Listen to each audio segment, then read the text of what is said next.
Praise the lord everyone. How are you? ప్రభు కృపలో అందరూ బాగున్నారా? ఐ హోప్ మీరందరూ బాగున్నారని నమ్ముచున్నాను. ప్రియమైన దేవుని బిడ్డలారా, దేవుడిచ్చు గొప్ప వాగ్దానం అనేటువంటి దేవుని వాక్యమ ద్వారా మీరందరూ ప్రతిరోజు బలపడుతున్నారని నేను నమ్ముచున్నాను.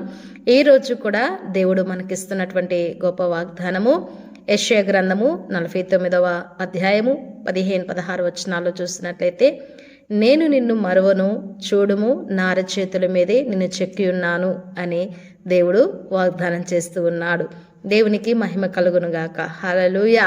ప్రియమైన దేవుని బిడ్డలారా, మనం చాలాసార్లు అసలు దేవుడు నన్ను మర్చిపోయాడు అనుకుంటా, దేవుడు ఈ శ్రమలో నన్ను విడిచిపెట్టాడు అనుకుంటా అని మనం చాలాసార్లు అనుకుంటూ బాధపడుతూ ఉంటాం దేవుని బిడ్డలారా. కానీ దేవుడు అంటున్నాడు కదా, నేను నిన్ను మర్చిపోలేదు, నా అరచేతుల మీదే నిన్ను చెక్కుకొని ఉన్నాను అని అంటున్నాడు. దేవుడు తన అరచేతిలో మనల్ని చెక్కుకొని ఉన్నాడంటండి.